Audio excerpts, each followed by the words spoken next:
Dear students, good morning. बेटा आज पढ़ेंगे आप ऑप्टिकल इंस्ट्रूमेंट यानी कि प्रकाशिक यंत्र। बेटा प्रकाशिक यंत्र क्या होते हैं? जिनकी सहायता से सूक्ष्म वस्तुओं का या बहुत दूर स्थित वस्तुओं का स्पष्ट और आभासी या वास्तविक प्रतिबिंब प्राप्त किया जाता है, उसे प्रकाशिक यंत्र कहते हैं। By those instrument we find the real or virtual image of micro object or far object, यानी बहुत दूर वस्तुओं का जो इमेज फाइंड करते हैं उसे हम प्रकाशिक यंत्र यानी ऑप्टिकल इंस्ट्रूमेंट कहते हैं। इसके पहले कुछ बातें समझनी होगी। एंगल ऑफ विजन क्या होता है बेटा? एंगल ऑफ विजन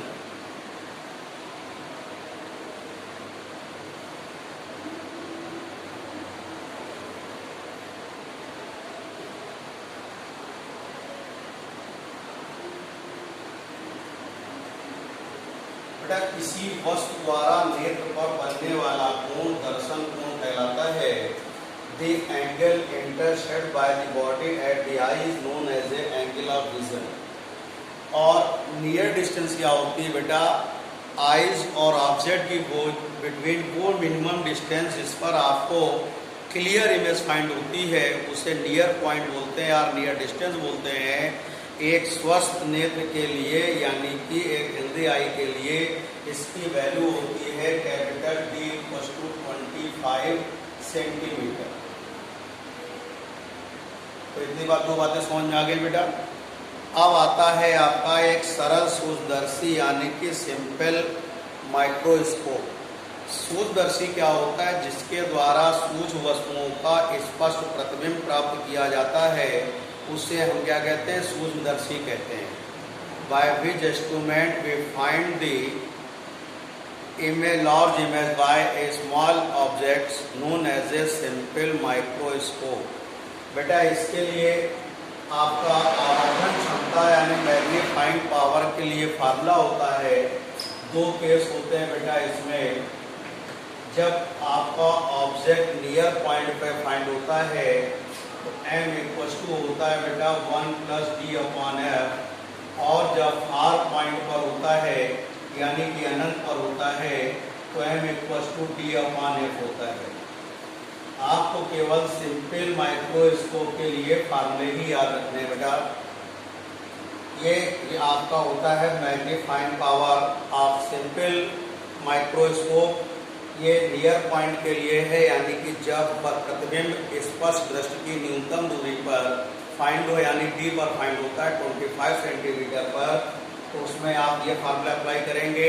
और जब आपको इमेज फार पॉइंट यानी कि दूर बिंदु यानी अनंत पर प्राप्त होता है तो m = d/f लिखते हैं। अगर कहीं पर श्रांत नेत्र बोल दिया जाए या रिलीज्ड आई बोल दिया जाए तो इसका सेंस ये होता है कि इमेज आपका अनंत पर बन रहा है, यानी कि इनफाइनाइट पर इमेज क्या हो रहा है? आपका बन रहा है। बात क्लियर हो गई बेटा? अब देखिए बेटा कंपाउंड माइक्रोस्कोप। कंपाउंड माइक्रोस्कोप यानी कि संयुक्त या यौगिक सूक्ष्मदर्शी क्या होता है बेटा? ये एक ऐसा प्रकाशिक यंत्र होता है जिसके द्वारा सूक्ष्म वस्तुओं का स्पष्ट और बड़ा प्रतिबिंब प्राप्त किया जाता है। इसमें दो उत्तल लेंस होते हैं। जो लेंस वस्तु की ओर होता है उसको वस्तु लेंस कहते हैं, और जो लेंस नेत्र की ओर होता है उसे अभिनेत्र लेंस या नेत्रिका कहते हैं। अभिनेत्र लेंस की फोकस दूरी, अभिदृश्यक लेंस यानी ऑब्जेक्टिव लेंस होता है, वस्तु लेंस बोला है, अभिदृश्यक लेंस होता है। और इसमें अभिनेत्र लेंस या नेत्रिका की फोकस दूरी अभिदृश्यक लेंस से अधिक होती है। दोनों लेंस अलग अलग धातु की नली में लगे होते हैं। इनके मुख्य सिरे परस्पर संबंधित कर दिए जाते हैं। एक नली को दूसरी नली पर आगे पीछे रैक पिनायन व्यवस्था द्वारा खिसकाया जा सकता है। ये संपूर्ण, इसमें एक क्रॉस वायर लगा होता है। ये संपूर्ण निकाय संयुक्त या यौगिक सूक्ष्मदर्शी कहलाता है। in which arrangement compound microscope in which arrangement two convex lens which convex lens are side of the object known as the objective lens inside of the eye known as the eye lens. The focal length and diameter greater than the focal length and diameter of eye lens is greater than objective lens. Both lens fixed separate pipe and free in the pipe combined by with each other. इनको क्या करते हैं, forward और backward आप rack pinion system due करते हैं. इसमें cross wire लगा होता है. ये सब टोटल अरेंजमेंट जो होता है बेटा आपका known as a compound microscope, known as a compound microscope. इसमें करना क्या होता है, इसमें अरेंजमेंट कैसे करते हैं. पहला काम ये करते हैं कि अभिनेत्र लेंस और नेत्रिका के बीच की दूरी इस प्रकार सीध करते हैं, इस प्रकार समायोजित करते हैं रैक पिनाइन व्यवस्था के द्वारा कि अभिनेत्र लेंस क्रॉस और दृश्यक लेंस के बीच में लंबन ना हो, प्रतिबिंब स्पष्ट प्राप्त हो सके. फर्स्ट ऑफ ऑल क्या करेंगे, जिस बॉडी का इमेज फाइंड करना होता है उसे हम ऑब्जेक्टिव लेंस के सामने रख देते, फ्रंट पर प्लेस कर देते हैं. उसके बाद हम क्या करेंगे, आप उसको रैक पिनियन सिस्टम के due to objective lens, eye lens और क्रॉस वायर को ऐसा सेट करते हैं बेटा, अरेंज करते हैं दोनों सेम लेंथ में हो जिसने पैरेलल्स ना डेवलप हो और इमेज आपका क्या हो, क्लियर इमेज आपकी फाइंड हो. ये था अरेंजमेंट. अब देखिए इमेज कैसे फाइंड होती है, ये आप देखिएगा.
देखिए बेटा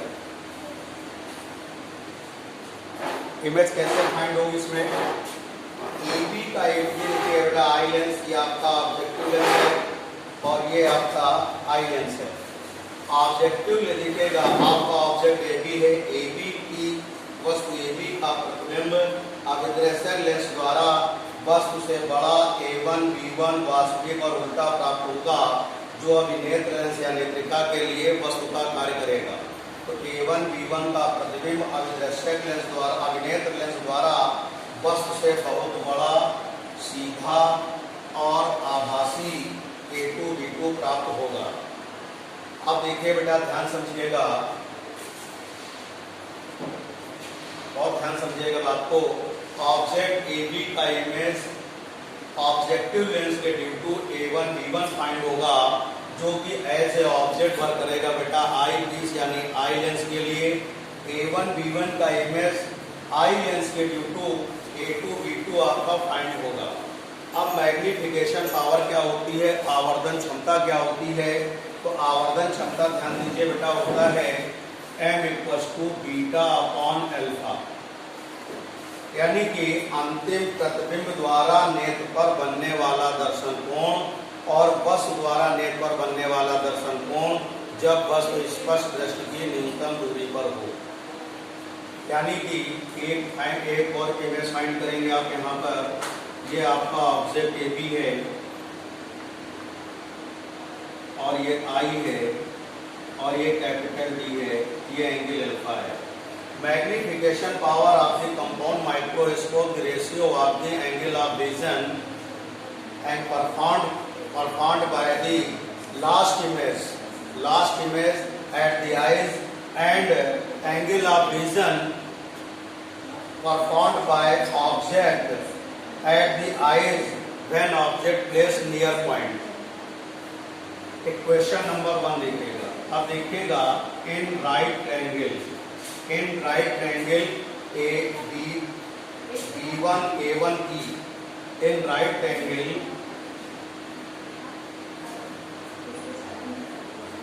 B1 A1 E देखिएगा tan बीटा इक्वल क्या होगा बेटा, परपेंडिकुलर अपॉन बेस। सारी डिस्टेंस आप यहां से मेजर करेंगे तो आएगा बेटा A1 B1 upon EA1। Equation number 2, इन right angle BAE tan alpha equal होगा बेटा AB अपॉन EA। इक्वेशन 3, बेटा अल्फा और बीटा बहुत ही मिनिमम एंगल होंगे तो आप we can say tan alpha equal to alpha, tan beta equal to beta. Equation number 4, hence we find out beta equals to A1 B1 upon EA1, alpha equals to AB upon EA। Equation number हो गया आपके पास 5। Putting the value of beta and alpha in equation number 1, alpha और beta का मान equation number 1 में put करेंगे तो क्या होगा बेटा, ध्यान दीजिएगा m इक्वल टू आएगा A1 B1 upon EA1 into ये होगा बेटा EA अपॉन AB होगा। We can write as A1 B1 upon AB and EA upon EA1। आपको ये फार्मूला मालूम है बेटा, I upon O equal to B upon U होता है। तो अप्लाई करेंगे यहाँ से A1 B1 upon A1 B1 upon हो जाएगा आपके पास AB और ये होगा बेटा V नॉट और ये होगा माइनस U नॉट, क्योंकि U निगेटिव है और U नॉट निगेटिव है, V नॉट क्या है, पॉजिटिव है। इक्वेशन नंबर हो गई आपकी 6, ये हो गई 7। और देखिएगा EA की वैल्यू अगर लेंगे तो माइनस D होगा, अगर EA1 की वैल्यू लेंगे तो माइनस U ही होगा, क्योंकि लेंस हो या सरफेस हो लेफ्ट साइड की डिस्टेंस क्या होती है, ऑलवेज निगेटिव होती है बेटा। तो यहाँ से आएगा EA1 equal to minus UE। बेटा ये वैल्यू उठा करके आप यहाँ पे पुट करेंगे तो m इक्वल टू आएगा minus B naught upon U naught into minus D upon UE। तो यहाँ से m इक्वल टू हो जाएगा आपके पास minus B naught upon U naught into D upon क्या होगा बेटा UE आएगा। ये आ गया magnification power of the compound microscope, यानी कि संयुक्त या यौगिक सूक्ष्मदर्शी के लिए ये आवर्धन क्षमता का फार्मूला आ गया आपके पास।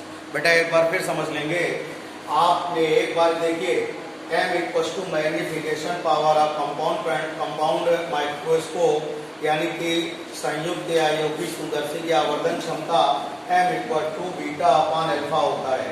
बीटा क्या है? अंतिम प्रतिबिंब द्वारा नेत्र पर बनने वाला दर्शन कोण, यानी angle of vision performed by the last image at the eyes. और बीटा क्या है? वस्तु द्वारा नेत्र पर बनने वाला कोण, दर्शन कोण, जब वस्तु स्पष्ट दृष्टि की न्यूनतम दूरी पर हो। यानी बॉडी जब नियर पॉइंट पर है तो आई पर यानी नेत्र पर एंगल जो परफॉर्म होता है वो अल्फा होता है। बेटा एक बार आप राइट एंगल लेंगे B1 A1 E tan beta equal to लंब बटे आधार, यानी कि perpendicular upon base. Similarly in right angle EAB AE tan की अल्फा इक्वल टू लेंगे, अल्फा बीटा बहुत माइन्यूटली हैं, स्मॉल एंगल्स हैं, so tan alpha equal to alpha tan beta equal to beta.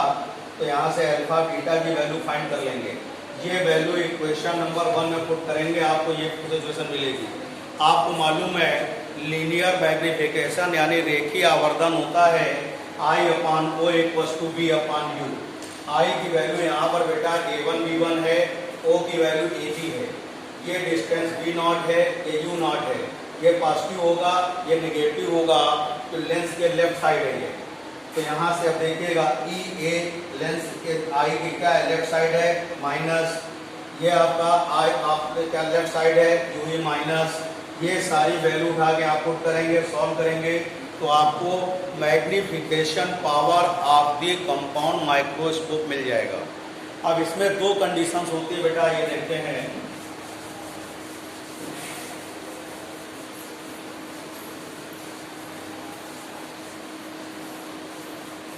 First case है जब आपको image near point पर हो, यानी कि स्पष्ट दृष्टि की लास्ट इमेज कहाँ हो? नियर पॉइंट पे, यानी स्पष्ट दृष्टि की न्यूनतम दूरी पर फाइंड हो। तो क्या होगा बेटा? B equal to minus D, U equal to minus 2E और F इक्वल टू FE। बेटा U0, V0 और F0 जो होता है आपका ऑब्जेक्टिव लेंस के लिए होता है, यानी अदृश्य लेंस के लिए होता है।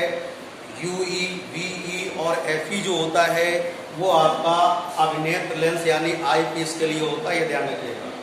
अब फार्मूला आपको मालूम है 1 upon B minus 1 upon U equal to 1 upon F। 1 upon minus D minus minus plus 1 upon UE equal to 1 upon FE। Multiply by D both sides, दोनों साइड में आप D का मल्टीप्लाई कर दीजिए।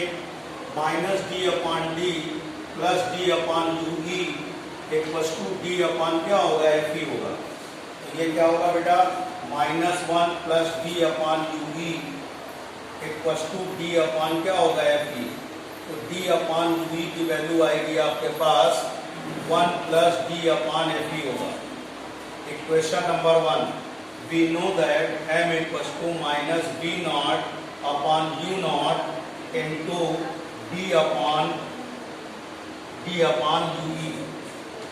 बेटा ये वैल्यू उठा करके यहाँ पुट कर देंगे तो आएगा M equal to minus B0 upon U0 into आ जाएगा 1 प्लस D अपान क्या होगा? FE आ जाएगा। अब देखिए यहाँ पर इस कंडीशन में लेंथ ऑफ कंपाउंड पेंडुलम का मतलब कंपाउंड माइक्रोस्कोप का होता है अभिदृश्य और अभिनेत्र लेंस के बीच की दूरी, यानी length of compound microscope in this condition known as a length of the compound microscope, यानी कि आई पीस और ऑब्जेक्टिव लेंस के बीच की डिस्टेंस होगी जो कि आपका स्किन लेंथ बोली जाएगी। तो L इक्वल टू देखिएगा, L इक्वल टू आपने देखा B0 प्लस क्या होगा? UE होगा। B0 प्लस क्या होगा? UE होगा। इस सिचुएशन में ये लेंथ आ जाएगा। इतनी बात क्लियर हो गई?